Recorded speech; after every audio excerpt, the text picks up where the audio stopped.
మామ నువ్వు ఇంటికెళ్ళడానికి ఒప్పుకున్నావంటే ఇక శోభనానికి ఒప్పుకున్నవాడే అంతేలేరా! ఎంత బొంగులాంటి మొగోడైనా ఈ విషయంలో కింగు కావాల్సిందే. ఇలా బొంగులా వంగిపోవాల్సిందే అని చెప్పగానే ఐసీయూలోకెళ్ళే పేషెంట్‌కి ఆర్తనాదాలు ఇనిపించినట్టు ఏంట్రా నీ గోల?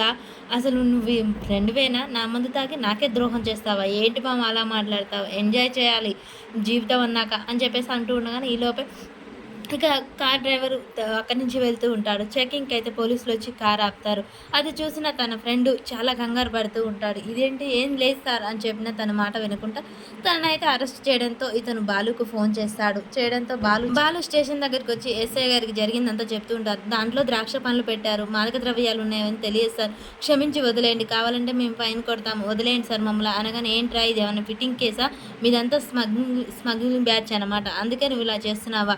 ఏంట్రా ఎస్ఐ గారికి ఆర్డర్ ఏస్తున్నావు? నిన్నెందుకు వదిలిపెట్టాలి? ఇది ఏమన్నా ఫిట్టింగ్ కేసా? అని చెప్పేసి గజ మనిషి కానిస్టేబుల్ ఇక బాలు మీదికి తిరగబడుతూ ఉంటాడు. సార్ మీరెందుకు మాట్లాడుతున్నారు? నేను ఎస్ఐ గారితో మాట్లాడుతున్నాను కదా! మీరు ఆగండి సార్ అని చెప్పేసి బాలు అని ఎస్ఐ గారిని బ్రతిమలాడుతూ ఉంటారు. ఏంట్రా నాకే ఎదురు చెప్తావా? అని చెప్పేసి ఇక ఏ కారణం లేకున్నా బాలు ఏ తప్పు చేయకున్నా అక్కడే ఉన్న లాఠీ తీసుకొని సిఐ గారి ముందే బాగా కొడుతూ ఉంటాడు కానిస్టేబుల్. ఇంతలోనే మీనా అక్కడికి వస్తుంది.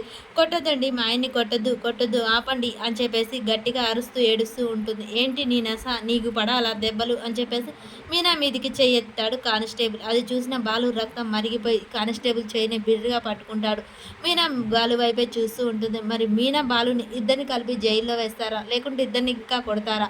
అసలు ఏం జరుగుతుంది అనేది మనకు రేపటి ఎపిసోడ్‌లో తెలుస్తుంది ఫ్రెండ్స్. మన వీడియో నచ్చినట్టయితే లైక్ చేయండి, షేర్ చేయండి, కామెంట్ చేయండి. సబ్స్క్రైబ్ చేసుకోవడం మర్చిపోకండి ఫ్రెండ్స్.